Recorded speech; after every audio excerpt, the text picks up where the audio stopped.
Oi, gente, tudo bem? Tudo tranquilo? Vamos seguir aqui então com o tema da sentença, aula 6 de sentença. Se você não assistiu as partes anteriores, assiste. Tem o cardzinho aqui em cima que vai te levar para a aula 1 de sentença para você assistir isso em sequência, beleza? E hoje o Guibo aqui, ó, tá dando um recadinho pra gente rumo aos 3K. A gente tá indo rumo aos 3.000 inscritos. Vamos lá com tudo, fechar essa semana, quem sabe, com 3.000 inscritos. Se não der, paciência, mas a gente segue produzindo vídeo aqui toda segunda, quarta e sexta. Se você não está inscrito no canal ainda, se inscreve, deixa o seu joinha aqui, faz o comentário, deixa a sua dúvida e sugere o tema. Então vamos continuar com a fundamentação da sentença. Na aula passada, a gente viu ali situações em que a lei considera a sentença, a decisão interlocutória, o acórdão como não fundamentados. A gente viu os 3 incisos do parágrafo 1º do artigo 489. Agora a gente vai finalizar vendo os outros 3 incisos. Então vamos aqui já dar uma olhadinha no inciso 4º. O inciso 4º aqui, ó, do parágrafo 1º do 489 do CPC. Olha o que ele diz lá: não enfrentar todos os argumentos deduzidos no processo capazes de, em tese, infirmar a conclusão adotada pelo julgador. O que é infirmar? Infirmar é enfraquecer, é ir contra, é modificar a conclusão que o julgador chegou, tá? Então, cuidado, não é confirmar, é infirmar, beleza?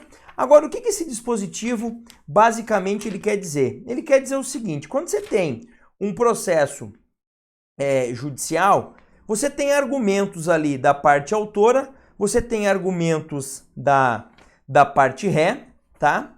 E na hora de julgar, o juiz vai ponderar esses argumentos, tá? E aqui eu gosto de trazer uma citação do professor Fred Didier Júnior. Eu estou abrindo aqui o livro dele, tá?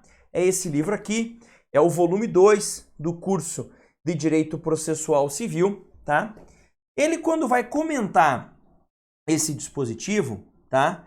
Basicamente, ele diz o seguinte, olha lá, deixa eu só abrir aqui certinho o trecho, olha aqui. Para acolher o pedido do autor, o juiz não precisa analisar todos os fundamentos da demanda, mas necessariamente precisa analisar todos os fundamentos da defesa do réu. Já para negar o pedido do autor, o magistrado não precisa analisar todos os fundamentos da defesa, mas precisa analisar todos os fundamentos da demanda propostos pelo autor. O que o professor Fred quer dizer aqui, e para mim de uma forma bastante didática e bastante clara? Se o juiz der ganho de causa pro autor, ele disse que o autor está certo, ele tem que ter analisado todos os argumentos de defesa do réu. Mas não necessariamente todos os argumentos do autor, porque ele já se convenceu com alguns argumentos que o autor trouxe que o autor está certo.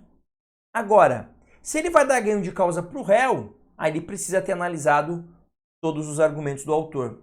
A ideia é que as partes não saiam do processo com aquela sensação assim, ó. Eu perdi porque ele não analisou todos os meus argumentos. Então, quando a lei diz que, ó, vejam, argumentos capazes de, em tese, infirmar, modificar a conclusão adotada pelo julgador. Vamos lá. Se o juiz julga favoravelmente ao autor, os argumentos que poderiam modificar isso são os argumentos do réu. Então, o juiz tem que analisar todos os argumentos do réu. Se o juiz julga favoravelmente ao réu, em tese, os argumentos que poderiam modificar esse resultado favorável ao réu são os argumentos do autor. Então, esses precisam ser analisados pelo magistrado. Então, não quer dizer que o juiz tem que analisar tudo, não. Quer dizer que se ele for dar ganho de causa ao autor, tem que ter analisado tudo que o réu trouxe de fundamento, tá? Se ele for dar ganho de causa ao réu, aí sim tem que ter analisado os fundamentos do autor. Beleza? E o inciso 5 e o inciso 6 tem a ver com precedente.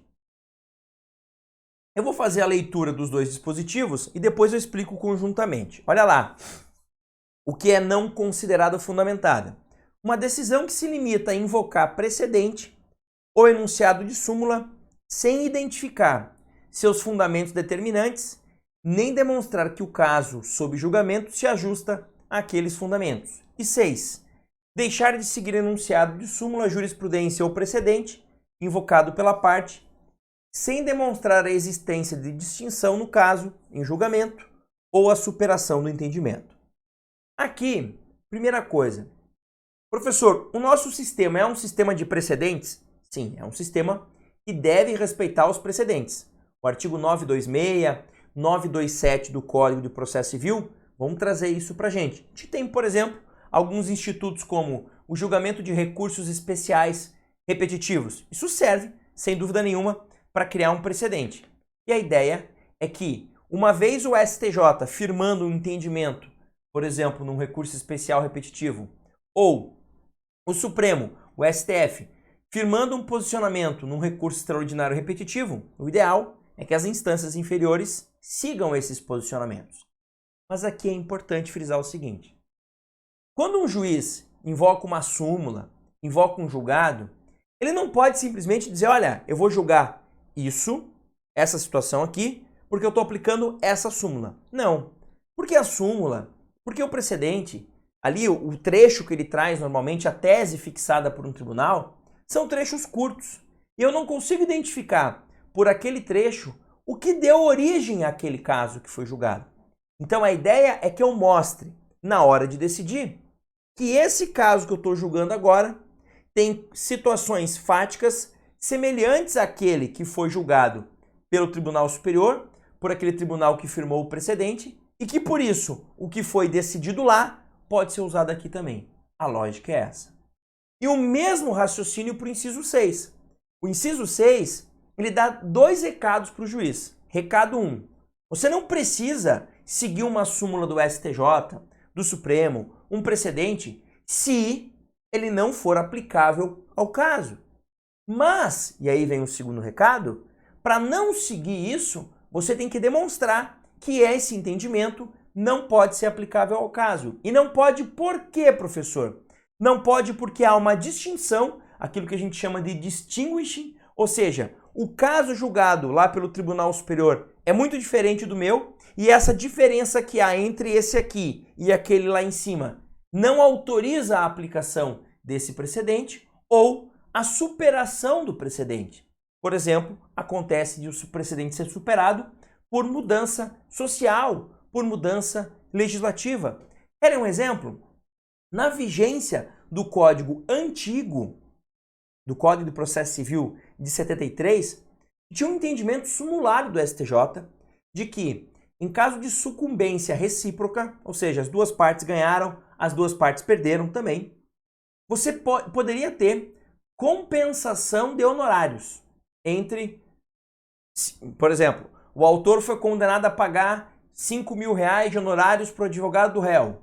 O réu foi condenado a pagar R$5.000 de honorários para o advogado do autor. Se compensava os honorários, ninguém pagava nada para ninguém. O novo CPC veio e mudou. Trouxe uma regra expressa dizendo que não pode ter compensação de honorários. Eu posso aplicar essa súmula? Não posso. Por quê? Porque ela foi superada. Ela foi superada porque houve uma modificação legislativa que faz com que aquele entendimento não possa mais sobreviver no nosso sistema. Tá? Então, um juiz, num caso concreto, ele é obrigado a aplicar uma súmula que uma parte invocou? Não.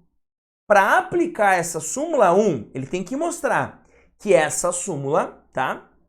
Que essa súmula, os motivos que deram origem a essa súmula se aplicam a esse caso aqui. E 2, ele pode deixar de aplicar, mostrando que o caso da súmula é diferente do caso daqui, ou que essa súmula, por exemplo, foi superada. Beleza?